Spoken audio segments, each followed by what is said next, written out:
Hello, Namaskar. Welcome to my pod, the CAA Show. CAA, as all of you know, is Conversations and Analysis. My name is Juggi Bhasin. To become a subscriber of this show, all you have to do is to press that red button on your screen. Subscription is, of course, completely free. Would also really appreciate if you could like this video and share this video with your friends. All right. So there is a war hysteria which is gathering momentum in Pakistan.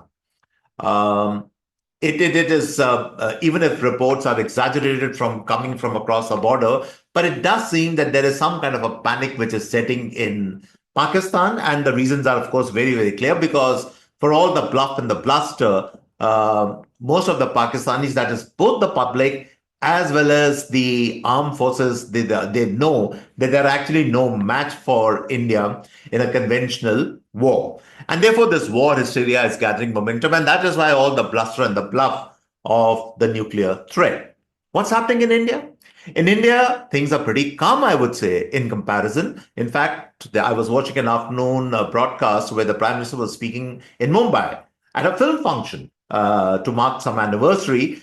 And the message which he's sending is not so much about films or something, but he's trying to convey is that, look, we are calm. We are continuing with the affairs of the country. We can deal with all these issues, but at the same time, the wheels of the government, the wheels of the economy, the wheels of the country will keep turning. They won't stop. And we are giving a messaging that all is calm and cool at our front, which is, I think, a great message which is going across. But in India, there's a bit of a problem which is developing, and that problem is that some sections of our media, some channels, but certainly certain podcasters are whipping up a war hysteria. They're almost like goading the government to go in for an all-out war. I've heard expressions like, we need to set the LOC on fire. We need to demarcate Pakistan into four pieces. Well, I don't want to use any names, but all I'm saying is, guys, chill, relax. The government knows exactly what it is doing. In fact, I think yesterday evening, I heard this very provocative podcast where two people who I thought were sensible, but I think they lost all sense yesterday when they actually were advocating that the government should declare an emergency which lasts for at least 6 months to deal with this situation, but also to deal with the turmoil or the enemies within. Excuse me, we are a democratic country. Even I don't agree with a lot of policies of the opposition, but we still need an opposition. And we don't want an emergency so that we can clamp down on the opposition just because there is a warlike situation developing outside the country. That is complete rubbish.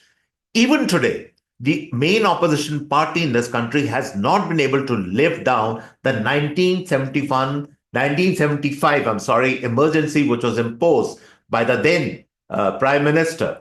They have not been able to, that stain will always be there on that political party. And what are people advocating? That we impose an emergency. This present government imposes an emergency for 6 months. It's just complete nonsense and rubbish.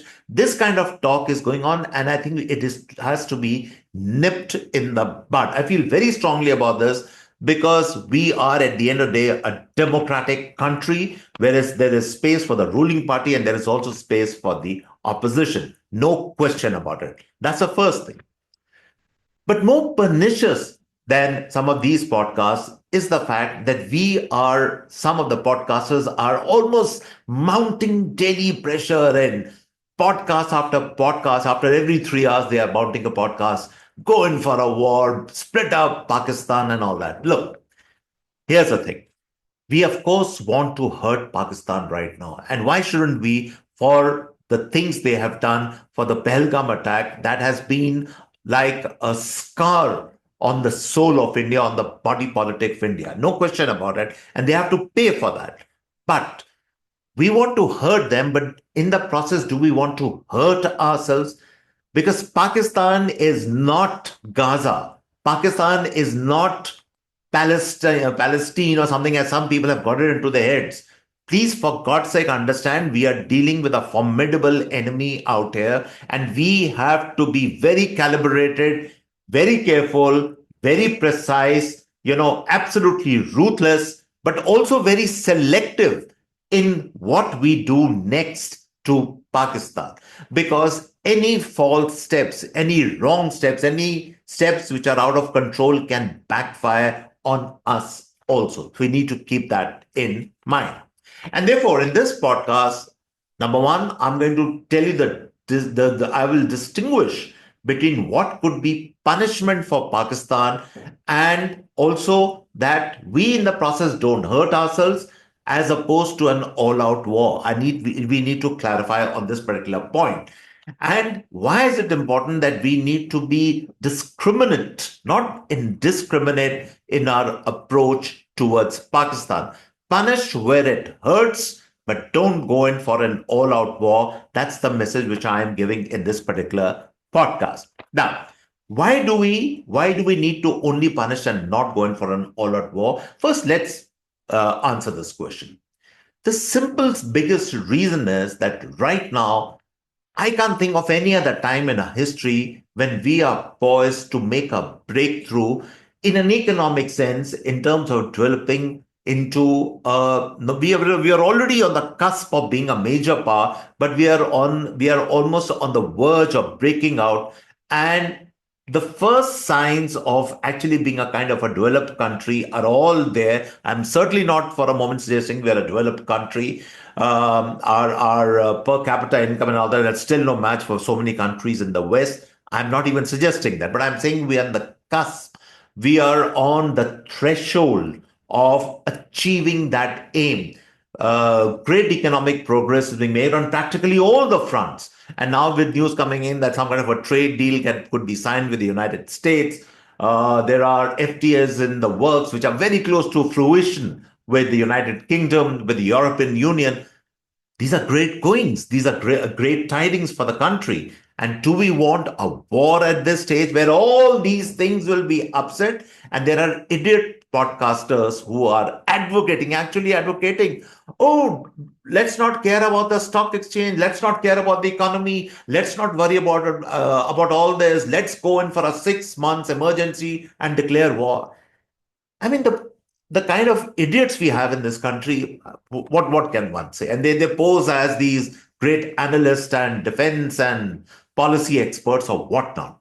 So that's the first reason the economy. The economy is doing great, it's booming, and there is no way we can upset this forward surge in our fortunes, in the fact that our per capita income is growing, that today we don't have any hungry people.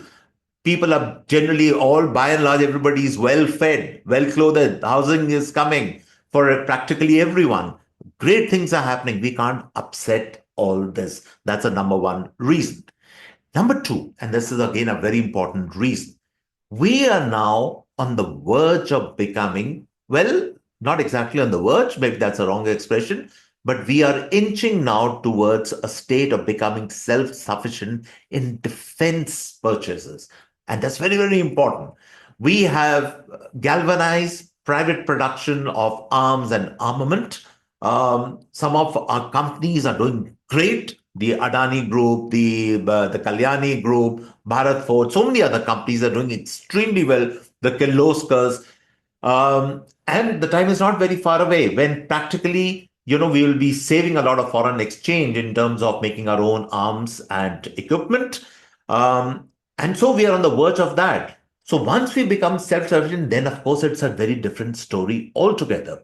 Then not only you save your foreign exchange, but the fact is then you have everything which you require for your defense and for offense, both things, but we are still some distance away, and therefore we cannot allow this particular wagon to be derailed, as it were. So that's number two. Number three, and this is a very important point which I'm going to make now. Besides our offensive capabilities, we still are some distance away from having the sweep, the extent of our defensive capabilities, which protects us from incoming artillery and missile attacks, both conventional, that is non-nuclear, as well as nuclear. And what are these defensive capabilities I'm talking about? Look, we already have the Russian S-400 system. But again, we require many more batteries of that. I don't know if we have one or two, how many batteries we have, which might be sufficient for a certain, it can give you a certain coverage. But beyond that, because India is a vast country, so you require many of these S-400s. We require systems like the Iron Dome of Israel. We required, for instance, the American system. They have these systems called THAAD, THAAD, or the Patriot air the system. Now, these are very advanced systems. They not only give you cover from incoming missiles, but they knock these things out of the sky, or they can actually take the fight to the enemy. You can launch from these systems also. So you need by and large, a very vast network of air defensive cover, which still is not there. It's starting to grow, but will take some time to grow. And therefore, we have to wait for this fruition to happen, because once your air defense cover is in place, then okay, then maybe you can take a few more risks possible, but not now. Now is not the time. So that's point number three. Then please remember that Pakistan, at the end of the day, is a failed state. It's not a failing state, it's a failed state. Now they are making no bones about it. They know they cannot fix their problems in terms of economy, in terms of social cohesion, in terms of all that. And therefore, they are breaking up on their own. The Balochistan area is breaking away. There are huge problems in Pakistan-occupied Kashmir. Sindh, the waters of the Indus don't reach the Sindh, even without us not doing anything. Tracts and tracts of land are drying up. There's an unrest in Sindh. They're breaking up on their own. Now, why in the world, why in the hell, I would say, should we take that onus upon ourselves that we have to break up Pakistan into four pieces? They're going to break up on their own. Let the process be organic. Let the process be natural. Let the process grow from within Pakistan, which it already is growing. And then don't forget the pressure that is being mounted by the Taliban, from the Afghanistan side. The Afghan resistance, and they are completely at loggerheads. And now we have made a rapprochement with the Taliban, and I expect very soon we might establish full diplomatic relations with Afghanistan.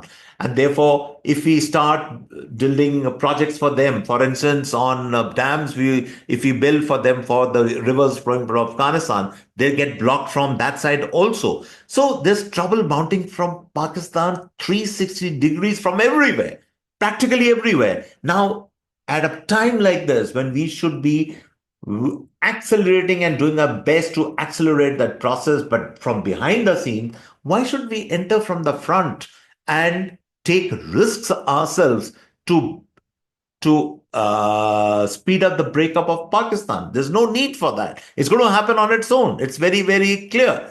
For all their talk about, we are a different entity, we are a different species from the Hindus of India, and this and that. The fact is, there is no unity among the various regions of Pakistan. The tensions between Punjab and Sindh, we all know, have been there right from the beginning. But now the tensions between the Kashmiris and POK, the tension from the Baluchis are all there for the Afghanis, the Pathans, all that mess. And at the end of the day, the real Pakistan is just going to be a little bit of that Sunni Punjabi Pakistan, which is going to be left. Mark my words, it's going to happen sooner rather than later. So why should we enter the fray and do that dirty work? It's going to happen on its own. It's going to happen on its own.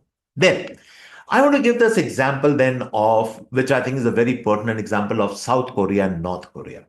See, Pakistan today, we have to understand, even though it's a failed economy, even though they have nothing to give to their citizens in terms of food, in terms of water, in terms of electricity, nothing of that sort. And everybody knows that the Pakistani hierarchy, that is the army, the landowners, which are the same. The landowners also are also the army. They're two sides of the same coin. These people corner all the resources of Pakistan. They use it to replenish themselves, to feed the army, to feed their own coffers. They have homes, these people, the Pakistani generals, even I would say brigadiers, colonels, all these people, they have homes in London, they have homes in the US, in Europe. They have bank accounts because they are just fleecing money for all the money. This is the system in Pakistan. Just to give you an example, like land reforms have been implemented in India, but no land reforms have been done in Pakistan, where large, huge tracts of land are still owned by these Punjabi army, court, agricultural land owners. So that's the state of Pakistan. Now, the interesting thing about this country, therefore, is that like North Korea, and I was giving you the example of North Korea and South Korea, like North Korea, and by the way, I'm one of the first Indian journalists who went to North Korea a long, long time back. When the grandfather of this present ruler came, he was there, and I went there and covered, and I had to see North Korea for myself. And it's something which I can never, never forget, the kind of things which I saw in that country. But Pakistan is fast becoming like North Korea. North Korea is exactly in the same situation. They have they have no food to eat. They have nothing. They have the resources are depleted. You have a brutal dictatorship out there, but they have certainly one thing. They have by and large, a very strong army. Disproportionate to their population, they have raised a very, very sizably large army. In fact, now the very fact that they could lend troops to Russia in the Ukraine war, and many Koreans probably would have been killed in the warfare, but it doesn't make a difference to them. It's like cannon fodder for them, people out there. So that's the state of the army. They have missiles, as we all know. They have both nuclear capability and they have non-conventional capability also. So Pakistan actually is like North Korea. It's almost like the same situation. They are in the same economic mess as is North Korea, and they have the same kind of an army like North Korea. And therefore, it would be absolutely stupid on our part if we underestimate that sizable Pakistani army. Because yes, they are actually no match for us in any, whether it's in Navy, Air Force, or the land army. Agreed, but they're still capable of doing a lot of damage. Again, like I'm giving example of North Korea again and again, because parts of these Pakistani army is armed to the teeth. And therefore, when I listen to podcasts out here, with a podcaster telling, oh, but Pakistan has only 2 days of fuel left, but Pakistan, most of the tanks are rusted, most of the ships are tied to the docks. Listen, let's be realistic. There might be, there might not be. Nobody knows, honestly. And if anybody knows, it would be the top intelligence echelons of the Indian government, and they certainly would not be sharing this news with podcasts. So I can promise you that. So we can go do any amount of kite flying we want. The only thing we need to be careful about is we should not underestimate their strength, because it can cause damage to us. It can hurt us if we go for an all-out war. And that's the point which I'm making. By all means, go in for punitive strikes which hurt them, really hurt them where it hurts. But for God's sake, avoid this war talk, or we are going to break up, our army is going to march. We don't want to do any such thing. It's absolutely point. See, India is strongest. India is like an elephant. The elephant is a great creature. It's not normally aggressive. Okay, you can even mount the elephant. You can play with it. You can ride it. All that is great. But the elephant is angered. If the elephant gets angry, it gets maddened. Then it's fury. It will trample everything on its path. So India is like an elephant. We are very good at defensive. If somebody attacks us, then we know how to give it back. So I'm saying realize our strengths. We need to bolster up certainly our counter attacks. As when we are attacked, then how do we respond? Those should be swift, sharp, piercing, telling attacks. But talk of war should be avoided, and we should only go to war when if it is thrust on us, not if we are imposing war on the other side. So that's the point which I am making in this. Now, so therefore, the point which I'm also making is that what is the need of the hour? The need of the hour is that we do not go in for Leviathan responses. Leviathan was this huge creature from biblical times. Leviathan. So we don't need these massive, visuals and all that of the BrahMos being fired from our naval ships and from our frigates and corvettes and destroyers is all great, lovely, great. But what we really need, and that's something which I don't understand why we still haven't done is, see, we need what is called, let me give you a formula, my own formula. We need what is called a 3-to-1 tit for tat response. What do I mean by that?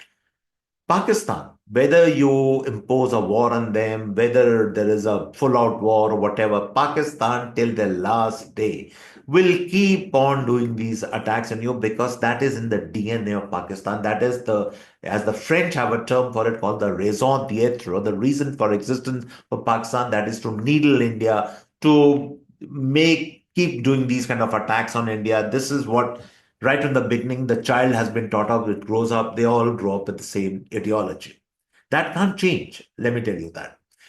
Did 1971 change that? Not really. Nothing changed after that. In fact, they became more bellicose and belligerent.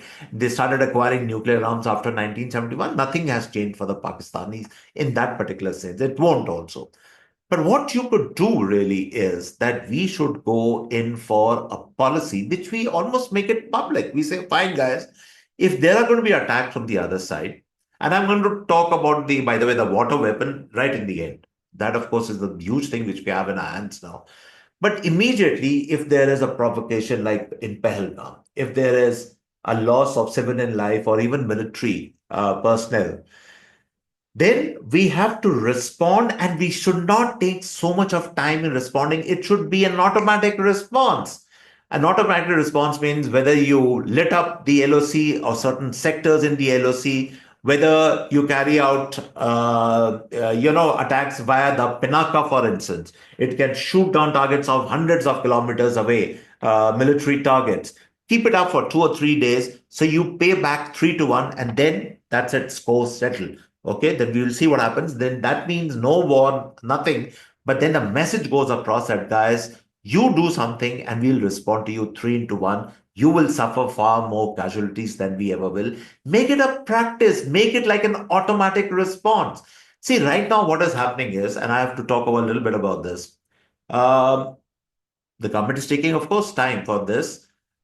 But my own feeling, and I'm slightly critical out here, that what is the need for all this? Because all this ponderous thinking, meetings, and everything, because it gives time and space for the horror, the sheer repulsion we have felt after the attack of Pahalgam to start kind of whittling down. And what happens is a space develops when then people start entering the space. What do I mean by that? Already the Western powers, the US is now counseling restraint on both sides. The UN is counseling restraint on both sides. So people start getting back, no, no, no, no, guys, hold your fire. We can sort this out. One side apologize to the other, or some nonsense like that. Why wait for all this? See, if you have an automatic response policy, then something happens, you respond within hours to that particular thing. Keep it up for 2 or 3 days. Give it as I say, my formula 3-to-1, and then that's it. Score settled. We'll wait for what happens next. That way, you're sending a message across, and I think that is the need of the hour. That should be our perpetual policy instead of an all-out war. We don't need an all-out war. We need this absolutely instantaneous, because the Pakistanis knows if they carry out a terror attack in Kashmir or in Jammu or anywhere else, then the Indians got to hit back with an ass with a ferocity that actually hurts them. Both the terrorists as well as the terrorist commanders and the backers and the people who plan it. This is what the government has said. The government has made its intent very, very clear. And therefore, that is the need of the hour. So the idea of these counter strikes is to show intent.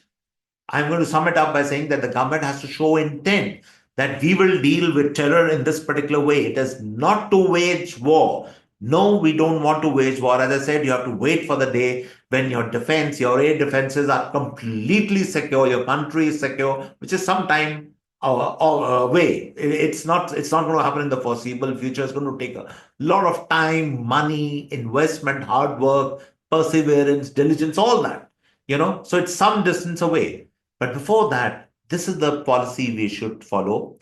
That should be our, we have to show intent. We have to tell the Pakistanis that you do this and this is how we are going to get back at you, not war. Number two, the second big point being that at the same time, we have to strengthen our internal security, make it absolutely strong. No mercy, no quarters should be given for traitors, for the fifth columnists within the country, be they Kashmir, be they be any other state in the country. No mercy.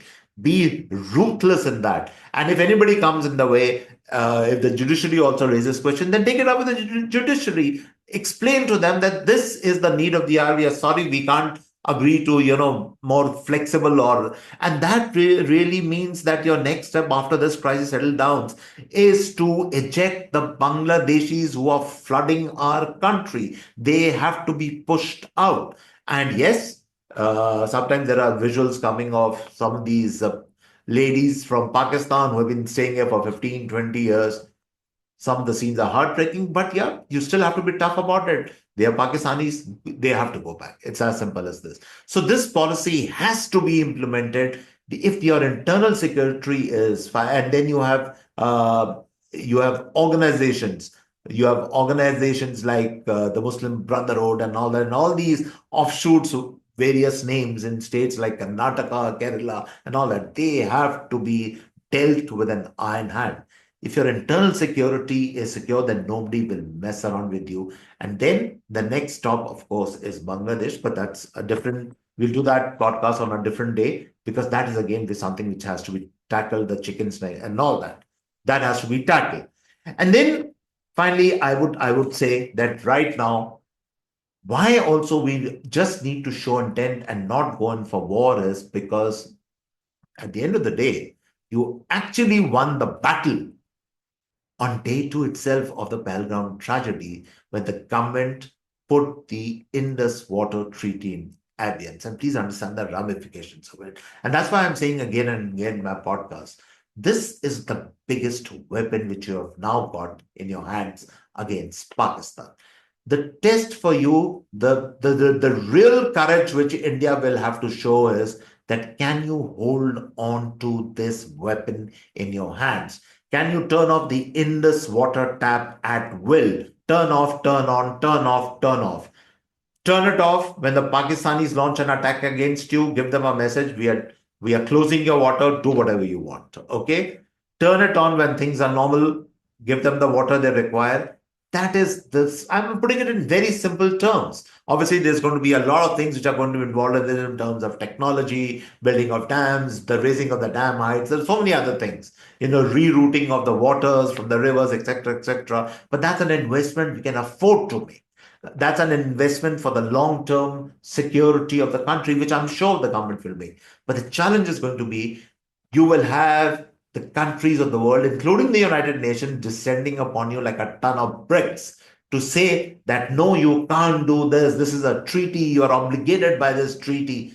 Well, the government has to withstand that pressure and keep on holding to this weapon in your hand. This is the ultimate weapon. This is more powerful than an atomic weapon. All the wars, all the whatever fighting, the skirmishes, the operations, the whatever, this is the ultimate weapon. And Pakistan knows this.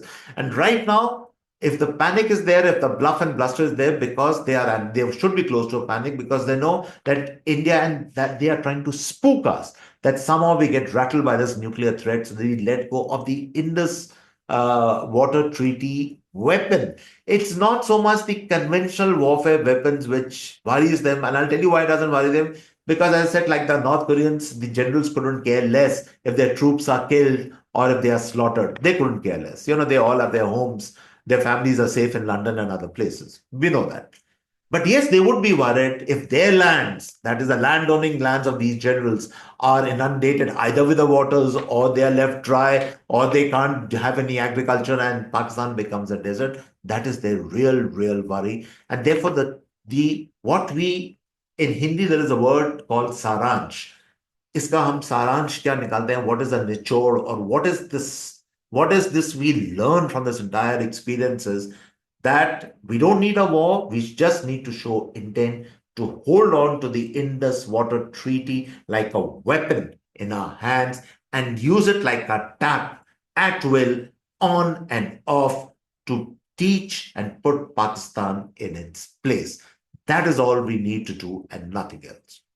And on this note, I've come to the end of this podcast. I hope you really enjoyed this podcast. You like the show? I'm repeating again, press the red button on your screen.